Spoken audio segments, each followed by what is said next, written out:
예수님이 그리스도 일을 하신 것, 이것을 복음이라고 합니다. 왜 예수님이 그리스도 일을 하신 게 복음이냐? 이 땅에 태어나는 모든 사람들은 문제를 가지고 태어나요. 문제를 가지고 태어난다니까 뭐 태어나는데 왜 문제를 가지고 태어나냐 이렇게 얘기할 수 있는데, 최초의 인간, 하나님이 우리 인간을 최초로 만들었을 때 그 인간이 하나님을 떠난 그 상태로, 그 영적인 문제가 우리에게 대물림이 됐기 때문에 우리는 태어날 때 문제를 가지고 태어납니다. 그럼 어떤 문제를 가지고 태어나느냐? 인간이 하나님을 떠나는 문제를 가지고 태어나요. 최초의 인간은 하나님과 함께 살도록 만들어졌습니다. 그랬는데 인간이 하나님을 떠났어요. 이게 어떤 의미냐? 나무가 땅에 뿌리를 내리고 자라나야 되는데 뿌리가 뽑혀 있는 상태로 나무가 나와 있다는 거예요. 물고기가 물속에 살도록 만들어졌는데 물 밖에 나와 있다는 거예요. 그런 것처럼 인간이 하나님과 함께 살도록 만들어졌는데 하나님을 떠났다는 거예요. 성경에서는 그 하나님을 떠난 게 죄고 하나님을 떠나서 사는 삶이 그냥 저주라 그랬습니다. 그럼 인간이 왜 하나님을 떠났느냐? 인간 스스로 하나님을 떠났느냐? 그게 아니라 사탄이라는 악한 존재가 인간을 하나님 떠나게 해서 죄와 저주 속에 살게 했어요. 그러면서 이 문제 속에 인간을 가둬서 사탄이 주인이 되어서 이 속에 가둬서 운명사주 팔자 안에서 인간을 살게 하는 거예요. 하나님이 처음에 인간을 만들 때 행복하도록 만들었습니다. 최초의 인간은 하나님과 함께 이 땅에 있는 모든 것을 정복하면서 다스리는 축복을 가지고 태어났어요. 그런데 하나님을 떠나서 저주 속에 사니까 하나님께서 이 하나님 떠난 문제에서 답을 주셨어요. 이 땅에 하나님이 육신을 입고 예수님으로 오셔서 이 하나님 떠난 인간의 문제에서 다시 하나님께로 돌아올 수 있는 길을 열어주셨습니다. 그러면서 우리의 상태를 완전히 바꿔주셨죠. 하나님 떠난 인간은 주인이 사단이에요. 그랬는데 길을 찾아서 하나님께로 돌아온 사람은 주인이 하나님입니다. 원래 만들어진 그 상태로. 그러면서 이 죄와 저주에서 완전히 해방을 주셨죠. 이제는 더 이상 사단의 종이 아니라 그 사단에게서 완전히 자유한 신분으로 바뀌었습니다. 그러고 우리 인간을 속여서 하나님 떠나게 한 이 악한 영 사단을 이기는, 승리하는 권세를 우리에게 주셨어요. 이 일을 하신 분의 이름이 예수예요.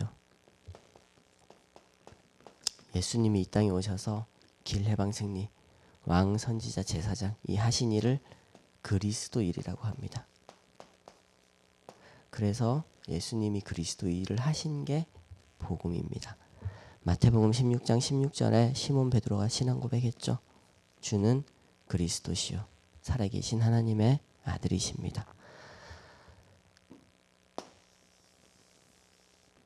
이 문제에 완전한 답이 되신 그리스도가 나의 예수님이신 걸 우리가 오늘 신앙 고백하는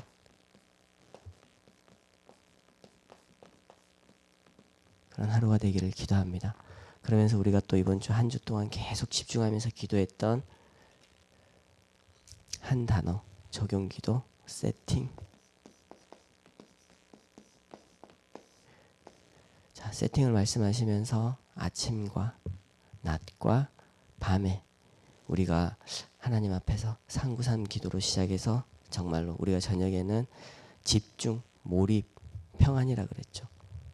그러면서 이걸 누리라고 하셨는데 이 세팅이 이번에 처음 나온 그러니까 이번에 처음으로 알려주신 말씀이 아니라 계속 우리의 어떤 영적인 어떤 우리의 그 규모, 삶의 규모 그걸 말씀하실 때 계속 말씀하셨던 거예요. 우리가 아침에 일어날 때, 눈을 뜰 때 정말 습관적으로 스마트폰을 잡거나 안 그러면 습관적으로 우리가 다른 생각을 하거나 이럴 때 하나님께서 정말로 우리에게 그 밤새도록 지켜주신 그 은혜에 감사해서 그 다음에 예수님이 내 주인이신 것을, 그 다음에 내 삶의 예수님 주인 되신 것을, 그 보좌의 축복이 임하도록, 그러면서 하나님이 과거 문제, 오늘의 문제, 미래의 문제까지도 다 책임지셨다는 그 어떤 우리의 상구상 기도로 시작해서 저녁에는, 낮에는 이것을 우리가 그냥 현장에서 심부름하는 거, 전달하는 거, 심부름하는 거 이거 잘하고, 그 다음에 저녁에는 하나님 주신 이 오늘 하루의 축복을 가지고 정말 작품을 만들 수 있는, 아침과 낮과 밤에 그 세 가지 24가 세팅되는 그 은혜를 이번 주에 우리가 집중할 수 있는 한 단어로 이렇게 주셨습니다. 이 한 단어를 가지고 우리가 한 주 동안 정말 집중하고 여기에 평안할 수 있으면, 몰입할 수 있으면 하나님께서 우리에게 하나님의 시간표를 주신다 그랬죠.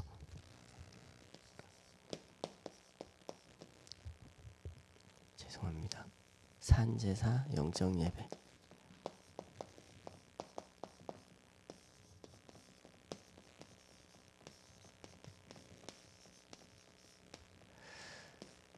산제사 영적 예배드리라고 하시면서 아무 배경도 없는 상태에서 내 속에 하나님의 망대를 세워라. 영적 망대를 세워라. 아무것도 없는 상태에서 내 속에 영적 망대.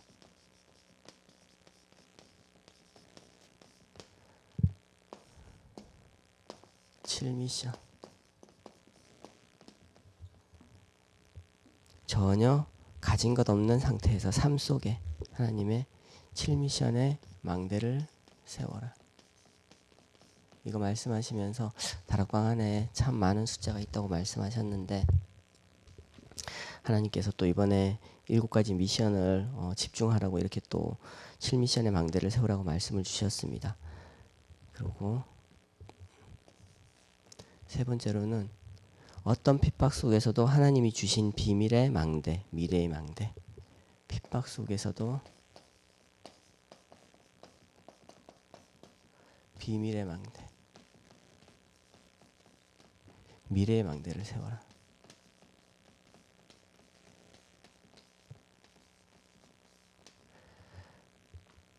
망대를 계속 말씀하셨는데 결국은 우리 망대를 세운다는 게 뭐라 그랬어요? 기도하는 거라 그랬죠. 그래서 우리 산업 현장에서, 그 다음에 우리 가정에서, 내가 있는 현장에서 정말 우리가 기도망대를 세우는 일에 우리가 최고로 집중할 수 있는 그 은혜가 오늘 하루도 있기를 간절히 기도합니다. 그래서 우리가 지금 두란노 교회가 자체 캠프를 진행하고 있는데, 이제 이번 이제 새로 시작하는 이 주가 이제 우리가 직접 이제 현장에 나가서 이제 이 캠프를 하는 마지막 어떤 최고의 피날레인데, 이 기간이 이제 월, 화, 수 3일 동안 진행될 텐데, 우리가 정말 여기에 두란노교에 속한 모든 성도들이 기도로 집중하고 한 마음으로 우리가 정말 캠프를 이해하고, 이제 캠프가 정말 우리 속에 자연이 들어와서 이게 이제 우리 교회에서 1년 동안, 아니 1년이 아니죠, 앞으로 계속 그렇게 누림이 될 수 있는 그런 캠프가 될 수 있도록 정말 캠프의 망대를 세우는 이번 한 주가 되기를 간절히 기도합니다. 두란노 합심기도 하시고 선포기도 하시고 두란노 합심기도 하시고 마치겠습니다. 주는 그리스도시요 살아계신 하나님의 아들이십니다. 그리스도는 하나님 만나는 길이 되십니다. 죄와 저주에서 해방 주셨습니다. 사단을 이긴 권세를 주셨습니다. 아멘.